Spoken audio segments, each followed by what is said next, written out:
आप देख रहे हैं मथुरा न्यूज 24। नमस्कार, स्वागत है आपका मथुरा न्यूज 24 में और मैं हूं आपके साथ आकांक्षा शर्मा। चलिए रुक करते हैं खबरों की ओर। गंगा दशहरा के अवसर पर मथुरा जनपद में सोमवार को गंगा दशहरा का पर्व धर्मनगरी में धूमधाम और हर्षोल्लास के साथ मनाया गया।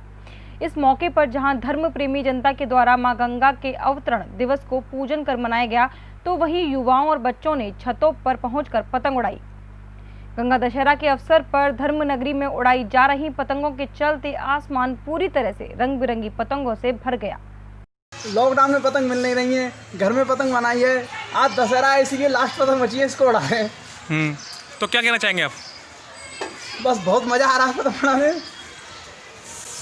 तो मतलब जैसे कोरोना वायरस है उसको लेकर पतंगें बंद कर दी थी, घर में बनाई थी आपने पतंग? हाँ जी, घर में बनाई थी। तो कब से उड़ा रहे हैं आप छत पे पतंग? करीब 15-20 मिनट हुई है केवल। केंद्र सरकार ने लॉकडाउन में धीरे धीरे ढील देनी शुरू कर दी है। गृह मंत्रालय ने शनिवार को अनलॉक 1 के लिए फेज के हिसाब से गाइडलाइंस जारी की हैं। इसमें सबसे अहम फैसले हैं 8 जून से देश के धार्मिक स्थलों को खोलने की अनुमति देना। सरकार का यह फैसला एक जाने माने महामारी विशेषज्ञ को रास नहीं आया। उन्होंने कहा कि इस तरह के स्थलों पर अधिक लोग, खासकर बुजुर्गों की मौजूदगी से कोरोना वायरस संक्रमण के मामलों के और अधिक बढ़ने का खतरा है। वृंदावन के निकट पर्यवेक्षण में वांछित अभियुक्तों की गिरफ्तारी हेतु चलाई जा रहे अभियान के क्रम में 2 वर्ष से गैंगस्टर एक्ट में वांछित अभियुक्त भूरा उर्फ इलाई बख्श उर्फ नत्थु पुत्र बख्शी, निवासी रामनगर, थाना मलावन, जिला एटा, उम्र 48 वर्ष को उसके किराए के घर मोहल्ला शिवनगर रामलीला मैदान के पास श्री शिवलाल चौधरी का मकान जनपद मैनपुरी से गिरफ्तार किया गया। इस बारे में बताते हुए एसपी सिटी अशोक कुमार मीणा ने कहा कि थाना वृंदावन द्वारा गैंगस्टर एक्ट के अंतर्गत पिछले 2 साल से वांछित चल रहा अपराधी भूरा उर्फ इलाई बख्श उर्फ नत्थु, जो कि मैनपुरी के रहने वाला है, उसको गिरफ्तार किया गया है। ये गैंगस्टर के मामले में वांछित था और इसके ऊपर 1168/17, 395, 397, 412 धाराओं में वृंदावनतरी मुकदमा भी दर्ज था। ये एक शातिर किस्म का अपराधी था जो कि पिछले 2 साल से वांछित चल रहा था, जिसको वृंदावन पुलिस ने गिरफ्तार किया है और आगे की वैधानिक कार्रवाई इसमें की जाएगी। वृंदावन परिक्रमा मार्ग स्थित आनंद वाटिका के समीप सनातन संस्कार धाम में मंगलवार को निर्जला एकादशी के अवसर पर सिटी मजिस्ट्रेट द्वारा ब्राह्मणों को रसोई राशन, मास्क और मिट्टी से निर्मित मटका बांटे गए। कार्यक्रम की जानकारी देते हुए रामविलास चतुर्वेदी ने कहा कि निर्जला एकादशी पर मिट्टी के बर्तन बांटना लाभकारी होता है। इसी श्रृंखला में आज 51 ब्राह्मणों को मटके बांटे गए और साथ ही खाद्य सामग्री का वितरण किया गया। इस बारे में जानकारी देते हुए सिटी मजिस्ट्रेट ने कहा कि निर्जला एकादशी पर आज श्री रामविलास वेदांती जी चतुर्वेदी जी महाराज की ओर से 51 लोगों को आटा बन राशन, एक घड़ा, काशी फल, पंखा, हाथ वाला पंखा, ये दिया गया है। जैसा कि महाराज जी द्वारा ये बताया गया कि आज के दिन निर्जला एकादशी के दिन इसका बहुत महत्व होता है और चूँकि नीडी लोग हैं तो नीडी को जितना भी दान दिया जाए वो कम ही होता है, क्योंकि हम दे पा रहे हैं, ये बिहारी जी की कृपा है। निर्जला एकादशी के अवसर पर सनातन संस्कार सेवा संस्थान ट्रस्ट के द्वारा आज 51 लोगों को सूखा राशन, उसके साथ में घड़ा, घड़े के साथ में फल, फल के साथ में पंखा और मास्क का वितरण किया गया है। आज एकादशी के दिन घड़ा दान करने का बड़ा ही महत्व है। निर्जला एकादशी भीमसेनी एकादशी के नाम से भी जानी जाती है। इसके दिन किया हुआ दान पुण्य अनंत गुना फल प्रदान करने वाला है। क्योंकि हमारे वृंदावन वृक्ष क्षेत्र में ये वस्तुतः ऐसा स्थान है, यहाँ पर तो अरण्यस राधा कृष्ण के नित्य लीला स्थली चलती रहती है और ऐसी लीला स्थली पर अगर कोई व्यक्ति एक कण का भी दान करता है तो वो अनंत गुना फल प्रदान करने वाला है।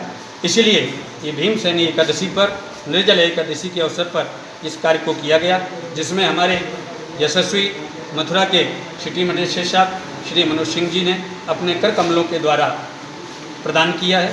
ये उनके लिए बहुत बहुत धन्यवाद।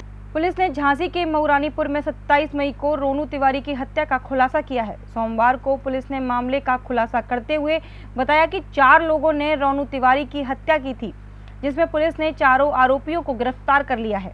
जानकारी में एसपी देहात ने बताया कि 27 मई की रात रोनू तिवारी की हत्या कर दी गई थी। पुलिस ने बताया कि मृतक ने आरोपी की बहन से छेड़खानी की थी, वह उसे परेशान कर रहा था। अन्य आरोपी ने बताया कि मृतक क्षेत्र में रौब गाली करता था, किसी की भी बेइज्जती करना उसके लिए आम बात थी। इसी बात से परेशान होकर आरोपियों ने 8 दिन पहले हत्या की योजना बनाई। वह खेत में 27 मई की शाम को एक धारदार हथियार के साथ एकत्रित हुए। इसके बाद एक आरोपी ने मृतक को फोन करके गांव के बाहर बरगद के पेड़ के पास बुलाया, जहां पर उसे मौत के घाट उतार दिया। वहीं पुलिस ने हत्या के मास्टरमाइंड सहित 4 लोगों को गिरफ्तार किया है। पास गए थाने पास, तो फिर क्या किया आप लोगों ने? परेशान हो गए? परेशान हो गए, सब मार दिया। किसने किसने मारा मिलकर के? कैसे मारा उसको? बुलाया गया था? क्या किया गया था? जी किसने बुलाया था? मैंने, क्या कहा? तो कैसे बुलाया आपने फोन करके? हमने ये बुलाया था उससे, मतलब कि चलो यहाँ खेत साइड अटेंड करने के लिए जा रहे हैं। तो वो तो आपका दोस्त था ना? हाँ, इसीलिए तो आया। तो कब से परेशान कर रहा था आपकी बहन को? 1-1.5 महीने से। तो आपने उसे समझाया तो होगा ना? हमने समझाया 1 बार 2 बार 3 बार, उनके घर भी बोला, फिर? लेकिन वो इतने दबंग आदमी है कि किसी की गलती नहीं। जी हाँ, फिर क्या हुआ? गांव बिजरबारा थाना मोरानीपुर में रोनू तिवारी अपने घर से अपने दोस्त के बुलाने पर चले गए थे और जिसका अगले दिन उनकी गुमशुदगी उनके परिजनों ने लिखवाई थी और 29 तारीख को उनके शव गांव के ही बाहर एक खेत में पड़ा मिला था, जिसके संबंध में परिजनों द्वारा हेमंत जो उसके दोस्त थे उसके विरुद्ध शक के आधार पर मुकदमा कायम कराया था। इस संबंध में विवेचना के दौरान आज जो हेमंत और उसके 2 अन्य साथी गिरफ्तार किए गए हैं और उन्हीं के पूछताछ पर एक अन्य साजिशकर्ता विकास भी गिरफ्तार किया गया है।